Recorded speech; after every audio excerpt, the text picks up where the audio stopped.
pace car. This should be a good start here. Here we go then. It's going to be a drag race in turn 1. Ah, Bourchette has got his hands tied at the moment because he's got some real muscle cars against him. He often dominates races in this group, but will he do it today, I wonder? There he is on the right-hand side. It's Group 6 and Group 12A, down towards the first corner, spreading out nicely. Look at that. Oh, the mauve. Woo! Mooney, that was a good of Gary Moore was in a real tailspin for a moment there. He's gathered it all together. He's in about 7th place. But Gary Moore had to take some avoiding action there under braking. Everybody cleanly through the first few turns, though, and back up the hill. And it is Scott Bourchette leading the way. Gary Moore, very accomplished race car driver. I've got lots of great in-car footage. You can watch him on our social media channels racing a GT350. Lola GT40, and now this Mercury Cougar. Let's look at this group coming in. That number 36 car, you'll remember, of Scott Shadle was with us at Brainerd just a couple weeks ago. Yeah. Jim Glass Corvette. At number 11 of Jim Glass. Beautiful sand here. The first of 8 laps almost complete as they head down to the boot for the first time. I was walking the grid the other day with my nephews, and I made him put his hand by the exhaust of one of these cars just so he could feel how much air they're pushing at idle. And it really is amazing how much air these engines push out, these big bore engines. Yeah. Scott Bourchette pretty comfortably in the lead, but you got to watch out because Rubright has a little bit more wing, has a little bit more downforce, and once the tires come to him, Scott needs to try to get as big a lead as he can. Then Hildebrandt there. Mark Hildebrandt in that 28A, followed by Mike Donahue, and then Jack Bush in that Jaguar E-Type. Claire Schwindelen in the red, white, and blue Corvette. Gary Moore in the Mercury Cougar. Yeah, like I said, Gary had a moment there, but he's got it all back together again and now goes back in pursuit of those in front of him. There he is, just coming through. Viviano behind him in the Camaro had to really lock up the brakes to avoid hitting him, so now he's gapped himself just to make evasive maneuvers. There's Rue Bright in that Boss paint scheme. You can hear the tires just fighting for grip around turn 1. It's a long downhill, really hard to judge turn. And you can see there that Calvin is peeing on something on the back of Gary Moore's car. I believe it's a Porsche logo. See that? I didn't see that. On his rear license plate, he's got Calvin from Calvin and Hobbes. Oh, okay. Urinating on a Porsche logo. Oh, I see. I thought you were joking when you said that. There's a few Porsches out there. Thank you for sharing. Yeah, just little details. Yeah. Viviano and Shadle side by side. A little bit of a lockup from Viviano there. I like this car though. Yeah, I like the look of the color. I like the look of the shape. I like everything about it, and this car.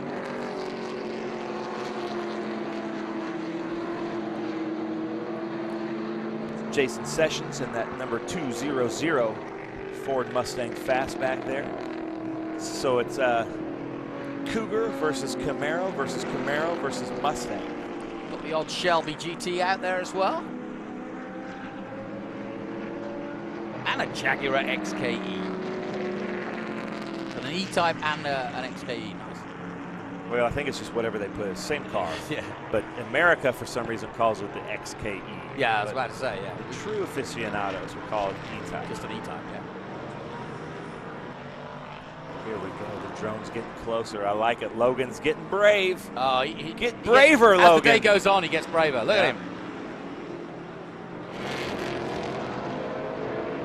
That's Ray Zisa there in that yellow Corvette fighting John Cloud in that grabber blue Boss 302 from 1970. Ray Zisa is a really good driver.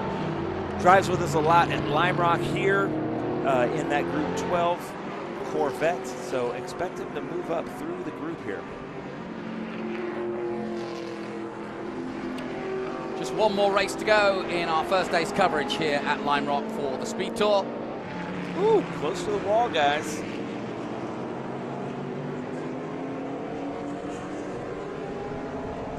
Uh-oh. Mooney has fallen back, our blue 42. He had a little bit of a spin there at 1 on the exit of 1, and I think he's thinking the car's not feeling great. So he's going to have to come in. Stuart Black's going to have to fix something there. And that is the number 11 of Jim Glass. Mike Origer, we wish you were here if you're watching. I know you were planning on being here when we hung out at Mid-Ohio, but hope you're having a good time, whatever you're doing. And we'll hope to see you at Circuit of the Americas.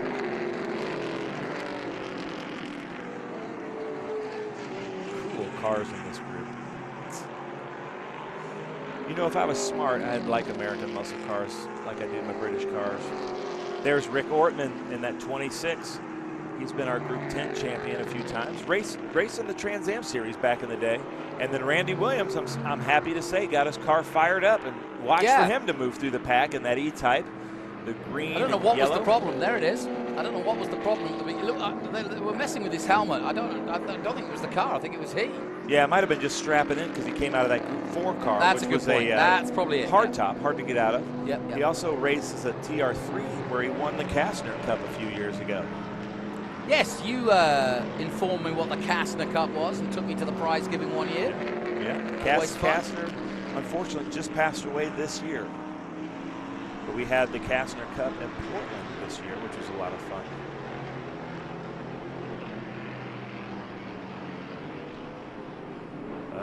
Logan's getting brave, our drone pilot. I love it. I dare you to get braver, Logan. He is listening, I can assure you. Good stuff. He's going to join the marshals in a minute. Yeah. See, now look, that Alpha. You've just egged him on. Look at him. Yeah. Look at him More of this, Logan. All right, look at that Alfa Romeo back there. It's not on my list of cars. People.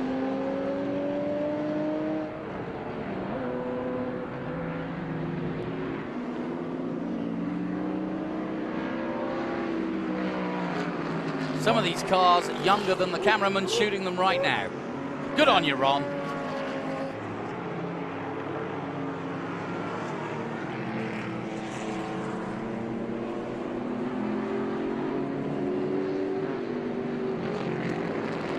Alan Friedman, who's in that beautiful green Porsche.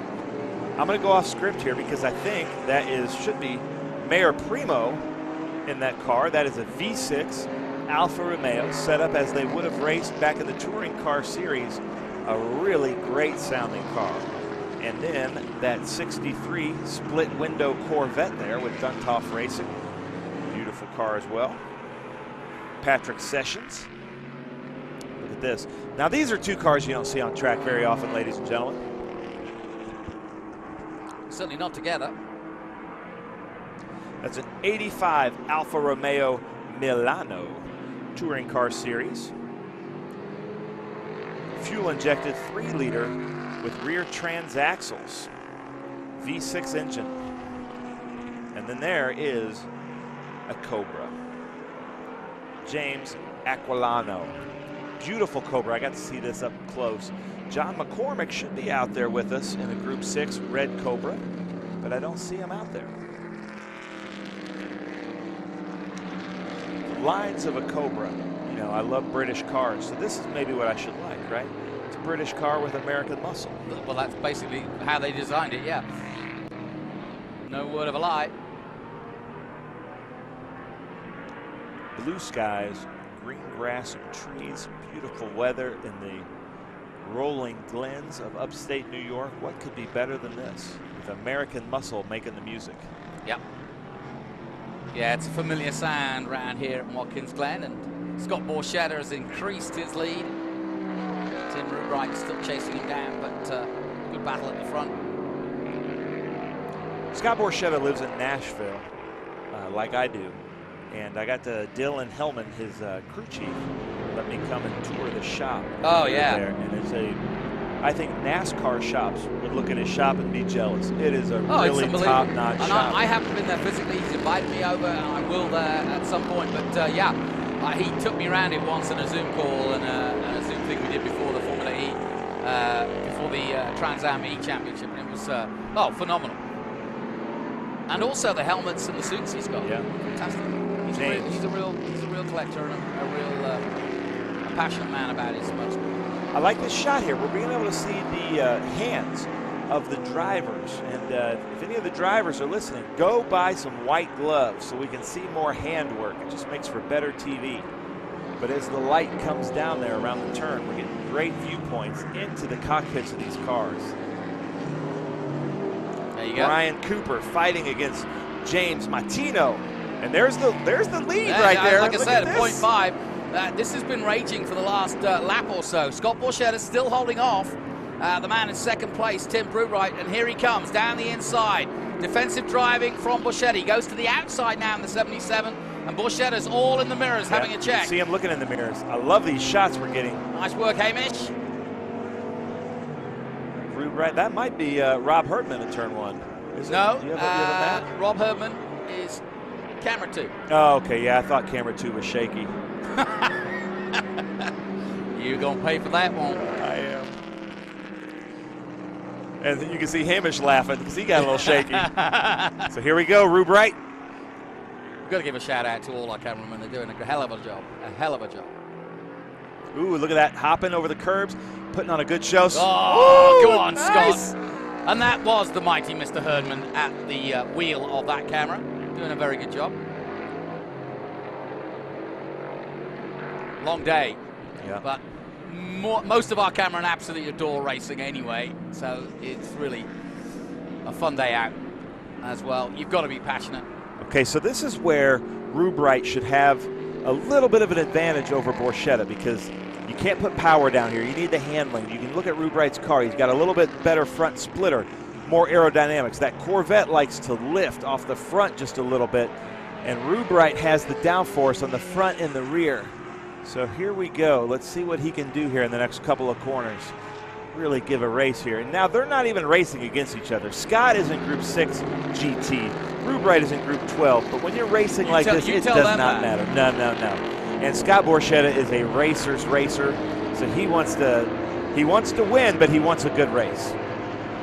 Yeah, and he certainly doesn't want to race, want to hurt that beautiful Corvette. They both hit the brakes at the same time. That means that's going to give the advantage to Borchetta because he was ahead. Let's see who ducks in first here. They're coming up here on lapped traffic, but I don't think that's going to be an issue. Oh, it's going to be a drag race into the first corner here at Watkins Glen. It's about to get good. Looking in the mirror, looking straight ahead. Looking in the mirror, look straight ahead. And he couldn't get a good line there, Borchetta, because of the lap traffic, so he didn't run the ideal line. So Rubrick going up here. And this would be Rubrick's home track. He's friends with Alex Miller, our chief, and they live together. They live near each other, not together, but they live a couple of miles away. They're neighbors, and Alex lives close enough here, so I'm sure Tim considers this his home track. Uh-oh. Well, this is not where you want to hit traffic. Yeah. This is going to be a bit of a nail-biting last lap for Scott Borchetta as they come through the bus stop. Gosh, this is a good. Oh, and he just threads the needle. Oh. Nice work from Scott Borchetta. And now Rubite tries to go around the outside. Now Jinx to the inside, back to the outside as they come down the hill, down towards the boot. And as Boris Seb would say, down towards the boot on the inside, get good drive here, and then go for it on the inside. And I think Borchetta will defend for all he's worth. See what he's got. Here they come. Both of them through cleanly. Come on, Logan, let's make this a good shot, buddy. He's going to go for a flyby, I think. Now, you can see that Corvette gets. He's got the power, but Rubrick will have the brakes and handling, maybe. Should do. Might have spoken too soon. Yeah, you can see him catch up there. It's great stuff. Great stuff. This is what, 45 years of technology? Yeah, I'm going to say there's a lot of difference between those two cars, but you wouldn't know it. Okay, they were on the brakes there, just about the same place. Scott is tracking really, really well. Yeah, it's one thing to lead when you're on your own, but to do it under pressure like this, especially when the checkered flag is approaching. LL. Last lap then. Here we go. There's traffic in front. And Borchetta's holding on. Looks in his mirror, looks at the line, knows where he is. hits that apex, Rubright. And you know that Tim is just having a blast too. Uh-oh. Porsche, great job by that Porsche to get out of the way. We thank you for that.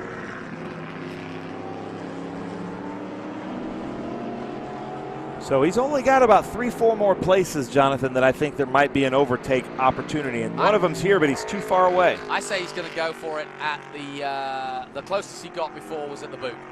I don't think he'll go there again. Maybe turn 9, 10, 11. I love the way Borchetta slides through there. That is just immaculate. Nicely done. It's a big machine that he's driving. Nice. Nice work, Mr. Sissel. Look at that. There's shade now on the track. Yeah. Right, here's where I think his closest effort is. He gets good drive out of here, and this is as close as he'll come, and as you'll say, he'll use the technology, so to speak, under braking coming in to the boot. Logan's getting lower. I'm loving it, Logan. Oh, he's going to, if it happens here, he's going to get it. All right, they're coming straight towards us here. Last Chance Hotel. Borchetta's got the line. Oh, maybe. Oh, don't dive bomb. Oh, good save, Tim. I think he was distracted by the drone. Maybe. Logan's like, I told you guys. Great coverage, guys. Thank you so much. And really good stuff. Borchetta putting on a show. Brakes. That's going to scrub some speed off. Both on the brakes at the same time. That's disadvantage Rubright. Well, we offered you state-of-the-art muscle cars and vintage muscle cars, and that's what we're seeing right here. He wants it. He wants it. He goes outside. Not going to do it. Look for the block. And Scott Borchetta wins in style, and that was one that I'm sure he'll remember for a while. I bet he enjoyed that. Yeah. When I went to his shop, he had all of his medals and trophies displayed at the front door. Quite right. And he had a couple of empty spaces. So I said, Dylan, what are these spaces? And he goes, we got 4 more races left. I was like, all right, I love that attitude. Good stuff. Scott Borchetta, Big Machine Vodka, Big Machine Racing, Big Machine Records. Good stuff. And he put on quite a show at the Big Machine Vodka Music City Grand Prix a couple weeks ago. Racer. Look at this. Hildebrandt coming across. Yeah. Mike Donahue, Claire Schwendeman, Jack Bush. Man, this is a great field. And there's our winner, Scott Borchetta. And he's had a lot of laps today. Did TA2? Yep. Yeah, you forget that he does the premium series at Trans Am currently. And he's a regular top 10er. Yeah, I gave my my nephews, who are of age, the Big Machine Spike Cooler this weekend. They loved it. It's like an adult Capri Sun. Have you had one yet? Oh, yeah. It's good stuff. I had one of the plastic ones at Nashville.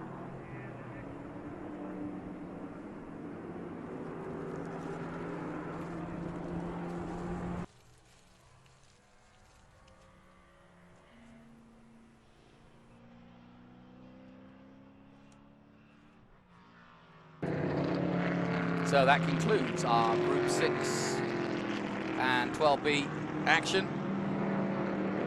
And we've just got one more race to come this today from Watkins Glen.